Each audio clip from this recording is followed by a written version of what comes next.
我觉得我在7年前第一次购买 MacBook 的时候，就已经在用灵动岛了。一开始我看到灵动岛的宣传视频的时候，我就觉得它的动画的确很好看，但是莫名就觉得非常的熟悉，在哪里呢？就是想不起来了。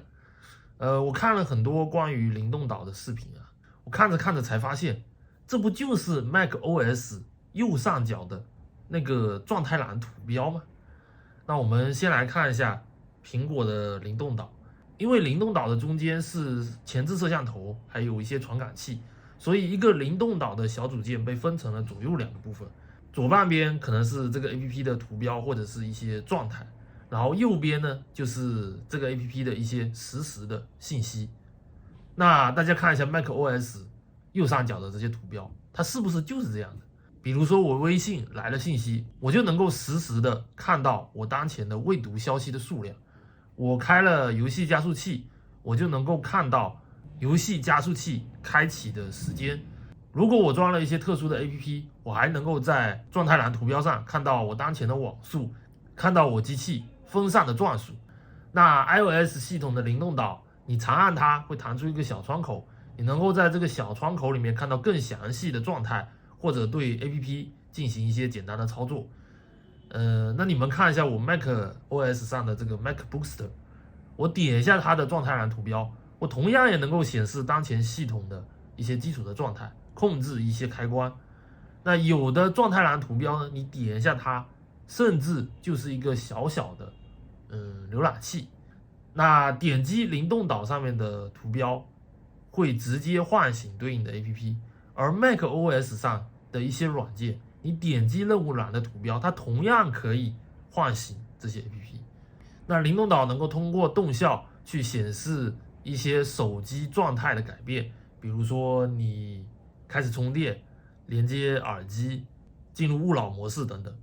那我的电脑进入勿扰模式的时候，状态栏就会多一个月亮图标出来。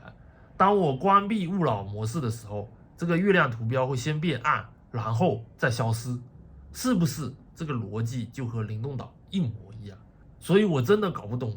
灵动岛和 macOS 的状态栏图标之间它有什么特别本质上的区别啊？那大家都知道，苹果在想办法把 iOS、iPadOS、macOS 融合成一体，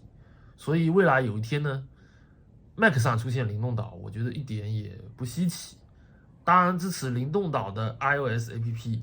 安装到 Mac 系统上的时候，灵动岛的小组件就会跑到 macOS 右上角的状态栏上，而 macOS 一些 APP 有一天跑到了 iPadOS 上，需要显示状态栏图标，它就会变成灵动岛。我觉得这逻辑是完全自洽的。那灵动岛比 macOS 上的状态栏先进在了哪里呢？那我觉得第一点就是优雅，动画它非常的优雅，这点确实是要点赞的，是值得大家夸的。那第二点就是给各个苹果生态下的软件搭了一个很合理的桥梁，离大一统前进了一小步。但是灵动岛不是什么创举，更不是一种发明。我觉得大家把灵动岛神化了，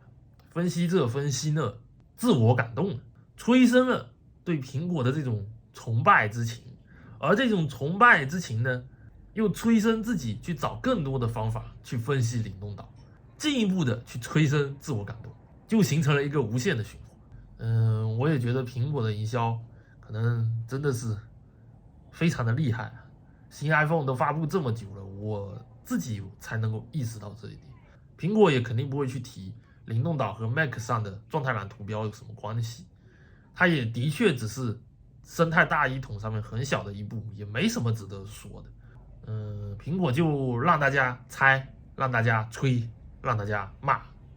反正最后苹果都是赚的，你说是不是呢？